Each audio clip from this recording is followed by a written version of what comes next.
House number DDO 1N9490 Vemuri Kaveri Travels. Actually manaki around Hyderabad nunchi Bangalore ప్రయాణం అవుతున్న bus early morning మనకి 3 to 3:15 మధ్యలో ఇక్కడ ఒక యాక్సిడెంట్కి గురవడం చాలా బాధాకరమైన విషయం. ఆ యాక్సిడెంట్ కూడా మనకి చూస్తే ఒక ఎదురుగా వస్తున్న బైక్ని ఢీకొని కొంత దూరం ఒక 15 to 20 మీటర్స్ అది కొంచెం ముందుకు తీసుకెళ్ళటం, దాంట్లో వచ్చిన స్పార్క్ మనం ప్రాథమిక విచారణ ప్రకారం వచ్చిన ఇన్ఫర్మేషన్ మీకు చెప్తున్నాం.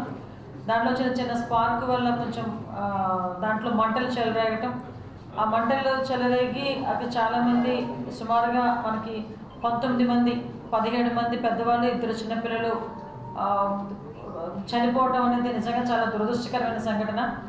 ఈ సంఘటనకి సంబంధించి మనకి మ్యాక్సిమం మార్నింగ్ 3 o'clock నుంచి 3:15 టైంలో ఇన్సిడెంట్ జరిగిన తర్వాత 3:21కి ఆ నియర్ బై ఉన్న సిఐకి ఇన్ఫర్మేషన్ వచ్చింది. వెంటనే పోలీస్ డిపార్ట్మెంట్ వాళ్ళు, అదేవిధంగా మన ఫైర్ డిపార్ట్మెంట్ వాళ్ళు అందరూ కూడా చిన్నటేపూర్ విలేజ్కి చేరుకొని రెస్క్యూ ఆపరేషన్స్ కూడా చేయడం జరిగింది.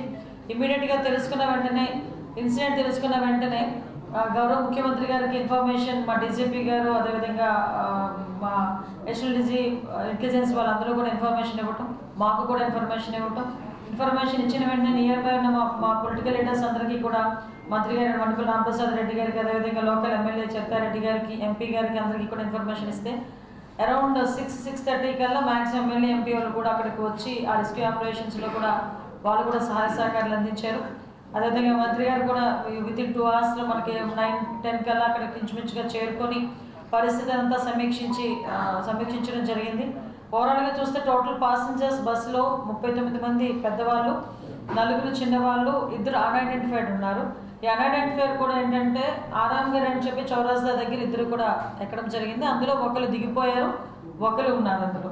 సో తర్వాత మనకి సర్వైవర్స్ చూసుకుంటే మ్యాక్సిమం మంటలు చెరలేగానే ఎక్స్ట్రా డ్రైవర్ వచ్చి కొంచెం వెనకాతలో ఉన్న ఎగ్జిట్ డోర్ని కొంచెం బలంగా పగలగొట్టడం, తర్వాత వీళ్ళందరూ కూడా కొంచెం చాలామంది రెస్క్యూ ఆపరేషన్స్ చేసుకొని వాళ్ళుగా కొంతమంది బయటకు కూడా రావడం జరిగింది. అలా చూసుకుంటే 23 మంది అడల్ట్స్, 2 పిల్లలు, 2 డ్రైవర్స్, ఓవరాల్గా 27 మంది మనము వాళ్ళు అక్కడ యాక్సిడెంట్ నుంచి తప్పించుకోగలిగారు, సురక్షితంగా బయటపడిన వాళ్ళు. అదేవిధంగా ఈరోజు ఇందులోని ఇంజూర్డ్ పర్సన్స్లోని సుమారుగా 9 మంది ట్రీట్మెంట్లో ఉన్నారు. అందులోని అందరూ కూడా స్టేబుల్గా ఉన్నారు. అందులో 6గురిలో ఒక 3కి ఫ్రాక్చర్స్ అయినాయి. వాళ్ళందరూ కూడా మన జీజీహెచ్ హాస్పిటల్లో ఉన్నారు. ఒక 3 ఆకాష్ హాస్పిటల్లో ట్రీట్మెంట్ తీసుకుంటున్నారు. ఓవరాల్గా చనిపోయిన వాళ్ళలో కూడా మనం చూసుకుంటే 17 మంది పెద్దవాళ్ళు చనిపోయారు, 2 చిన్నపిల్లలు చనిపోయారు. అందులో 6గురు మనకి ఆంధ్రప్రదేశ్ నుంచి ఉన్నవాళ్ళు. అందులో ఒకరు బాపట్ల దాత్రి ఏజ్ 27 years. నెల్లూరులో ఒక ఫ్యామిలీ రమేష్ అనుస పేరెంట్స్ వాళ్ళ చిల్డ్రన్ శశాంక్ అండ్ మమత.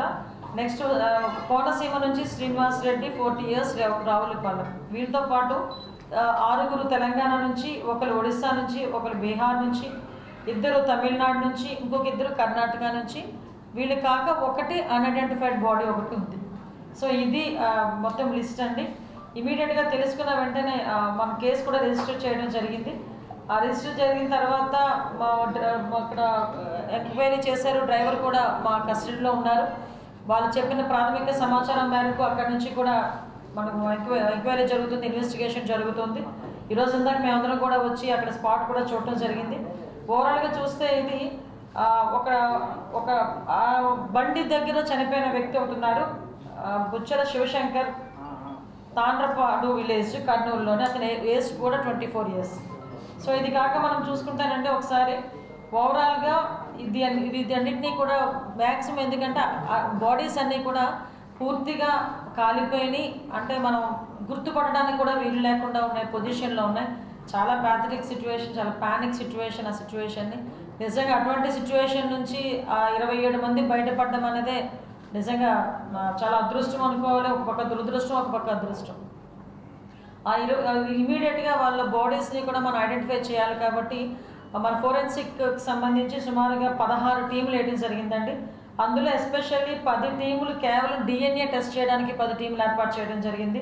మిగతా 4 teams physical and blast analysis చేయడానికి 4 టీములు ఏర్పాటు చేయడం జరిగింది. ఆ బ్లాస్ట్ ఎలా జరిగింది, దానికి కాజ్ ఏంటి, ఇవన్నీ కూడా వాళ్ళు తీసుకుంటారు. 2 టీమ్స్ని కెమికల్ అనాలిసిస్కి 2 టీమ్స్ని ఏర్పాటు చేయడం జరిగింది. ఎందుకంటే ఇది ప్రాపర్ వేలో జరగాలి. ఎందుకంటే ఇది ఒక యాక్సిడెంట్.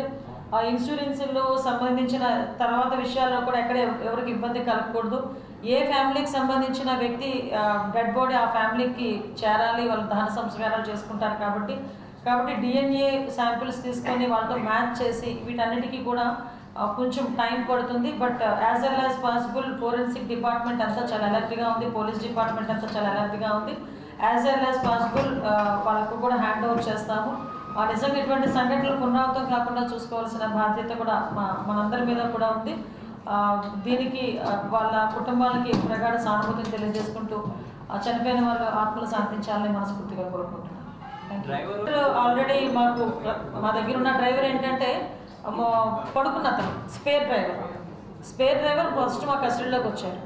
అతను చెప్పింది ఏంటంటే శబ్దం వచ్చింది, నన్ను వచ్చి లేపారు, నేను వెళ్ళి వెనకాతలకి వెళ్ళి ఆ గేర్ రాడ్ ఏదో సంథింగ్ రాడ్తో ఎస్పీ గారు చెప్తారు ఒకసారి. ఓకే, చాలా కారణాలు మనం బయటకు తీస్తాం. వీటన్నిటికీ ఇన్వెస్టిగేషన్ చేయడానికి, కేసెస్ ఫైల్ చేయడానికి పోలీస్ డిపార్ట్మెంట్ కూడా ఉంది. సో మీరు అన్న అన్ని కోణాల నుంచి కూడా, ఎందుకంటే ఇదేదో ఇలా జరిగిందని వదిలేయలేదు. 16 ఫోరెన్సిక్ టీములు పెట్టామంటేనే ఒకసారి అర్థం చేసుకోండి. అందులో 4 టీమ్స్ ఎక్స్క్లూజివ్లీ దీని గురించే, అది ఇన్సిడెంట్ ఎలా జరిగింది, ఇన్సిడెంట్ జరగడానికి కారణం ఏంటి, ఎక్కడ స్టార్ట్ అయింది, ఇవన్నీ కూడా చాలా క్లియర్గా బయటకు వస్తాయి. ప్రతి ఒక్కరి మీద కూడా చర్యలు ఉంటాయి. ఆల్రెడీ కేసెస్ కూడా ఫైల్ అయ్యాయి. ఓకే, కూడా మేము ఈరోజు దర్యాప్తు చేయడానికి సిద్ధంగా ఉన్నాం. అన్ని కోణాల్లోని దర్యాప్తు చేయమని గౌరవ ముఖ్యమంత్రి గారు ప్రత్యేకంగా దీని మీద ఆదేశించారు. ఈరోజు మమ్మల్ని అందరినీ హుటాహుటిని ఇక్కడికి పంపించడంలోనే దీన్ని సీరియస్గా, ఎంత సీరియస్గా రాష్ట్ర ప్రభుత్వం తీసుకున్నదన్న విషయం కూడా మీరు గ్రహించుకోవాలి. వెళ్తుంది ఎప్పుడు, ఏ స్పీడ్లో బ్రేక్ పడింది, ఇవన్నీ వస్తాయి ఇన్వెస్టిగేషన్లో, ఎవ్రీథింగ్ వస్తాయి. ఏ స్పీడ్లో బ్రేక్ పడుతుందో కూడా తెలుస్తుంది. కాబట్టి ఇవన్నీ వస్తాయి. డెఫినెట్గా వాళ్ళ మీద చర్యలు ఉంటాయి. ఎందుకంటే ప్రాణాలండి, కళ్ళ ముందు 19 ప్రాణాలు పోయినాయి. చాలామంది, నేను ఈరోజు హాస్పిటల్కి వెళ్ళి మాట్లాడుతుంటే కళ్ళ ముందు కాలిపోయారండి అని చెప్పారు. మా ఎమ్మెల్యే గారు చెప్పారు, ఒక చంటి పిల్లని ఒళ్ళో పెట్టుకుని కాలిపోయింది ఒక ఆమె. నిజంగా చాలా ప్యాథటిక్ సిచ్యువేషన్. అలాంటి సిచ్యువేషన్స్ ఎవరికి రాకూడదు. ఫ్యూచర్లో కూడా ఎటువంటి సందర్భంలోనే ఇలాంటివి మనం జరగకూడదని కోరుకోవాలి. దీనికి ఇది ఒక ఎగ్జాంపుల్గా తీసుకొనైనా గౌరవ ముఖ్యమంత్రి గారితో మాట్లాడి మీరందరూ చెప్పినట్టుగా ఒక హైపో కమిటీ లాంటిది ఒక కమిటీ ఏర్పాటు చేసుకొని, ఇప్పుడు ఏదైతే మీరు కొన్ని సూచనలు ఇచ్చారో ఆ సూచనలు బేస్ చేసుకొని ఒక రిపోర్ట్ కూడా రెడీ చేసి సీఎం గారికి ఇవ్వడానికి కూడా సిద్ధపడతాం. దానికి కూడా సీఎం గారికి చెప్తాం. ఏర్పాటు చేయబోయే కమిషన్ ఏదైతే ఉందో, కమిటీ ఏదైతే ఉందో 3 డిపార్ట్మెంట్లు కలిపి, అందులో అన్ని ఎంక్వైరీలు కూడా జరుగుతాయి, అన్ని డీటెయిల్స్ బయటకు వస్తాయి. ఒక సూచనలే కాకుండా మేము కూడా ఒక SOP ఇచ్చేస్తాం. ఇలా ఉండాలి, ఇలా ఉంటేనే రోడ్డు మీదకి ఎక్కాలి బస్సు, ఇంతే స్పీడ్లో